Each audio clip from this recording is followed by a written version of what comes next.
Assalamualaikum warahmatullahi wabarakatuh. Perkenalkan, nama saya Muhammad Azharkan, bisa dipanggil Laser, NIM 19060105. Baiklah, kali ini saya akan membahas tentang aliran sejarah, yaitu historis. Bila pemikiran sejarah didasarkan pada perspektif sejarah kerangka dasar teori tersebut, pola pendekatan yang digunakan oleh aliran sejarah dalam memecahkan masalah ekonomi sangat berbeda dan terpisah. Dan aliran utama itu mainstream yang berawal dari kaum klasik. A. Serangan terhadap metode klasik. Pemikir-pemikir klasik secara eksplisit mengakui bahwa manusia pada hakikatnya bersifat serakah. Itu paham hedonisme. Paham ini kemudian dikembangkan menjadi paham utilitarisme, pendekatan psikologis hedonistik. Dan utilitarisme kaum klasik ini oleh pemikir-pemikir aliran sejarah dinilai terlalu sempit. Dalam pandangan kaum klasik, perekonomian sebaiknya dicerahkan pada kekuatan pasar. Setiap orang dibebaskan berbuat demi kepentingan masing-masing. Pada intinya, pemikir aliran sejarah menolak argumentasi pemikir klasik bahwa ada undang-undang alam tentang kehidupan ekonomi masyarakat harus dianggap sebagai suatu kesatuan organisasi, tempat interaksi sosial terkait dan berhubungan antara individu. Bagi pemikir sejarah, fenomena ekonomi merupakan produk perkembangan masyarakat secara keseluruhan sebagai hasil perjalanan sejarah. Pemikir aliran sejarah tidak setuju dengan anggapan kaum klasik dan neoklasik bahwa prinsip-prinsip ekonomi berlaku secara universal. Keadaan disebabkan prinsip-prinsip ekonomi dipengaruhi oleh adat istiadat, tradisi agama, nilai-nilai dan norma-norma setempat. Yang kedua itu yang B, tokoh-tokoh aliran sejarah. Yang pertama itu Fred List, tahun 1789 sampai 1846. Fred List lahir memperoleh pendidikan di Jerman. Ia pernah mengajar di negara tersebut, tetapi ide-idenya memaksa dirinya untuk pergi ke Amerika Serikat. Menurut List, sistem perdagangan bebas sebagaimana dianjurkan oleh kaum klasik hanya cara untuk keadaan Jerman saat itu tidak memajukan perekonomian Jerman. List menyarankan agar pemerintah menyusun berbagai kegiatan ekonomi sebagai dasar kegiatan produktif dan kemampuan nasional. Tokoh yang kedua yaitu Bruno Hildebrand. Hildebrand aktif dalam berbagai peneliti dan penulis karya ilmu-ilmu.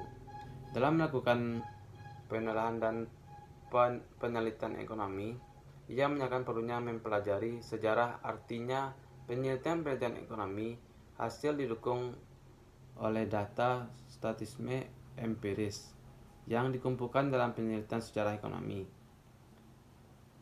Hildebrand yang sering menekankan pentingnya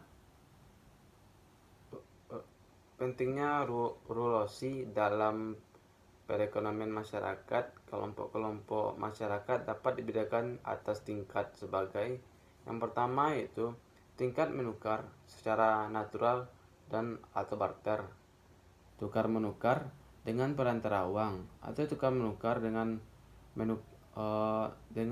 menukar kredit. Tokoh yang ketiga yaitu Gustav von Skomder, yaitu tahun 1839 sampai 1917. Skomder menjadi terkenal karena ia terlihat dalam perdebatan yang sengit dengan pakar-pakar klasik. Dengan cari manajer, ia menganggap sebagai pemikiran aliran sejarah. Skomder juga menetapkan perlunya kelenturan dalam perekonomian, memberi ruang pada pemerintah untuk memperbaiki keadaan normal atau keadaan ekonomi.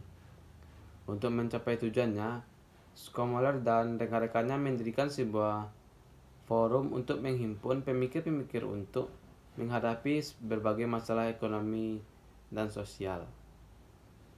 Yang keempat yaitu ada Werner Sombart tahun 1863 sampai 1941. Salah satu hasil penelitian Sombart yang cukup sering dikutip oleh orang ialah penelitiannya. Sombart menyatakan bahwa pertumbuhan ekonomi kapitalis sangat erat kaitannya dengan pertumbuhan masyarakat. Pada tingkat pra-kapitalisme, kehidupan ekonomi masih bersifat komunal struktur. Berat kepetanian, kebutuhan manusia masih kurang. Uang belum dikenal, motif laba maksimum belum nampak, dan produksi hanya ditunjukkan kepada untuk pasar. Dalam tingkatnya, kepentingan masyarakat diabaikan. Industri meluas kepada modal, tetapi juga dipertimbangkan penggunaan untuk kepentingan masyarakat dan pasar. Yang kelima itu tokoh Max Weber adalah ahli sosiologis dalam arti luar, di mana ilmu ekonomi dan sejarah oleh Weber juga dimasukkan sebagai bagian dari ilmu sosiologi.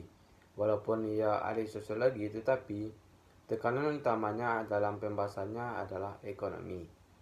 Weber bertolak dari suatu asumsi dasar bahwa nasionalitas adalah untuk produk peradaban barat yang mempunyai nilai dan pengaruh universal.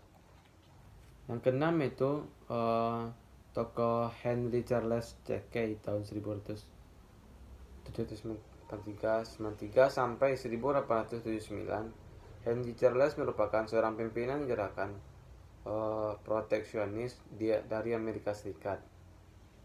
Ia tertarik aliran sejarah sebab ayahnya adalah teman dekat dari Frederick Douglass. Sewaktu Lis berdiam diri di Amerika Serikat, dalam satu karyanya, Carey menekankan perlunya diverifikasi industri untuk menciptakan lapangan pekerjaan lebih luas bagi Carey. Hanya bangsa bodoh saja yang berkelanjutan mengekspor barang-barang dan menerima imbal tukar produk dalam jumlah sedikit. Tindakan seperti ini hanya menyebabkan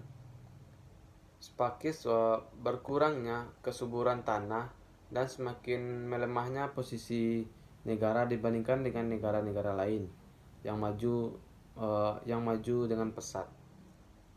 Baiklah, sekian dari video saya tentang aliran sejarah itu historis.